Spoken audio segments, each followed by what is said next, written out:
So hello students, we're here today in my messy studio to talk about the basics of dye math. So you have a handout which might be more helpful than this video, but I want you to have both just in case, and I'm going to go over it kind of how I would do it here in my studio. So the first thing that I need to do before I start any project is to weigh out the fiber that I want to dye. So in this case, I'm dyeing 15 grams of fiber, and I weighed that out. It's my roving for project 1, and then I just need to notate that right away. I need to soak this fiber for at least an hour before I can dye it, and once I soak it, I can't weigh it anymore. So always remember to weigh out your fiber before you start the soaking process. So I need to know the weight of my fiber first, and then I'm going to use a formula to figure out how much dye stock solution I need in order to dye this amount of fiber how I want. In this case, I'm gonna write down my basic formula here. And that's going to equal how much I need in milliliters. So WOG stands for weight of goods. Sometimes this is weight of fiber.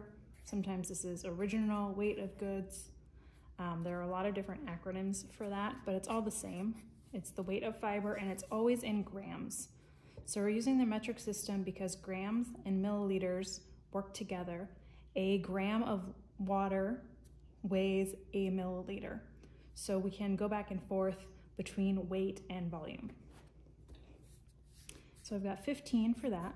My depth of shade, I have assigned you a 1% depth of shade for this project. And basically what that means is that we're making a medium color. So let's look on our color wheel here. If I was gonna make green, and I have some dye that just says green, and I don't know, I've never used it on fiber before. I'm not really sure how it's going to turn out. I'm going to start with just a 1% depth of shade.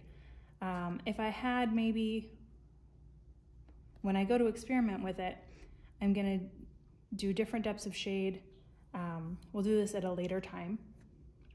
In another project, we'll do different depths of shade to create lighter or more saturated colors. So here I might have, this might be what 1% depth of shade looks like. And then this might be what 0.1% depth of shade looks like. So since 1% is a good starting point, that's kind of where we're gonna start in this class. And then you'll be able to see where that beginning point is for your later experiments. Also, manufacturers will often note what the standard depth of shade is for the sample charts that they make, and a lot of times that's also 1%. Unless you're making maybe a black or a really dark navy color, they might say, you know, if you want to achieve a full rich black, you actually need to use 4% depth of shade. Now this is all just a fancy way of saying how much dye you want to use based on a percentage of your original weight of goods. So because it's a percentage, it's always the same. If I had here instead a really ginormous number, and I still dyed it to 1% depth of shade, I would have the same color. So this is important for replicating the color in a different amount of fiber, which is the entire point of making samples in the first place. So since this is math, and I can't do math with the percentage sign, I need to make this percentage sign into a decimal point. Now, if you're looking at me like I have 9 heads, because I just turned 1% into 0.01, I want you to think about it this way. I have 1 here. My decimal point is on this side, right? If it's a positive 1. If I move this over twice, there's a 0 and there's a 0. Move my decimal point over twice. Now I have 0.01. So what I'm doing there is a quick trick to divide something by 100. which is exactly what you're doing if you're finding a percentage from a stock solution like that. So the next part of this equation is the stock solution. We're gonna start mixing 1% stock solution, and that is what I made for in the video that I talk about that in, which is next if you're watching these in order. So what this means is just how diluted the water is. So by stock solution, I'm just taking the dye solids, the powder, and mixing them in liquid to dilute them. This makes it easier to weigh out, and it also makes it safer to work with. We'll go over that in the next video. So everything we're working with right now is 1% stock solution. I'm gonna go ahead and make that the same. Make it into decimals also. And now I have here all my numbers, so I'm gonna actually do my math.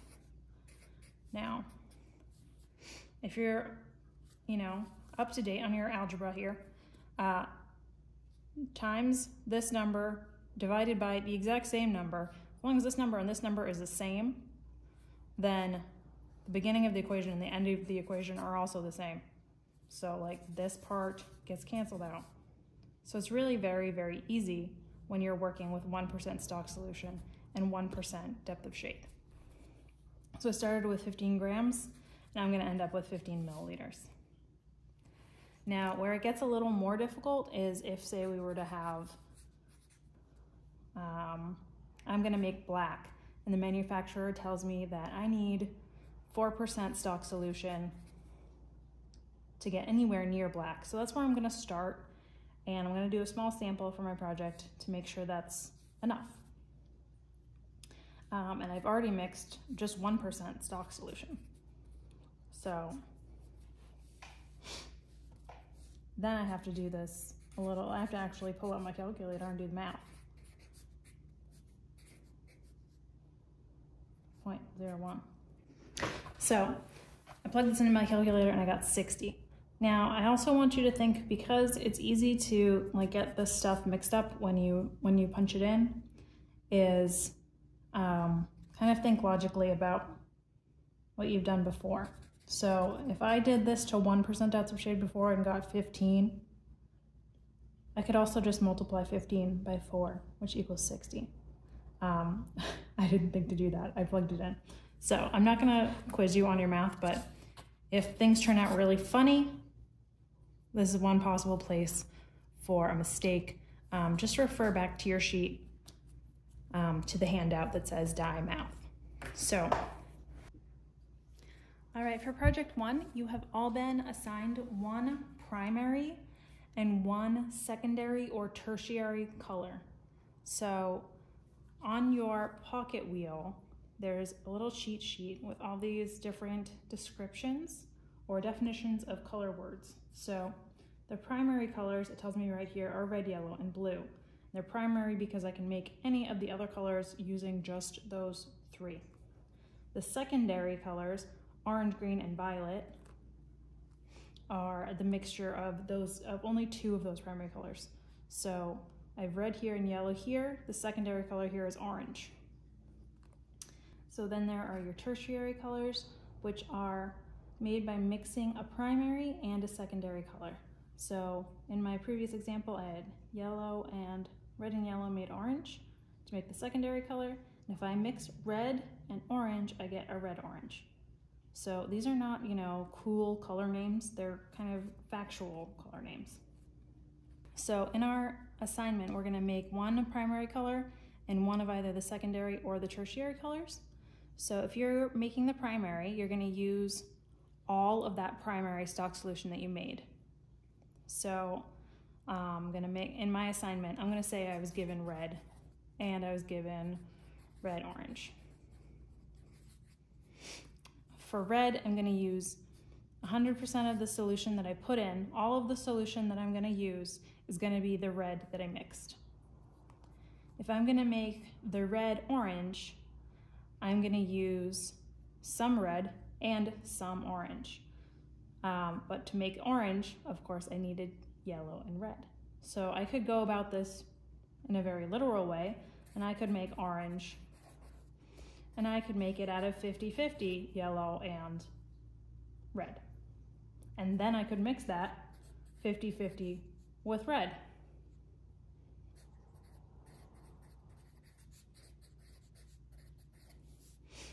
But an easier way to do that, if you're given a tertiary color, is just to mix it, you know, red, make that 75%, because it's more red than it is orange.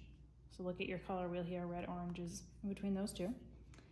And then yellow is 25%. So we're dealing with a lot of percentages here, of course. And in our example, we had 15 milliliters that we needed.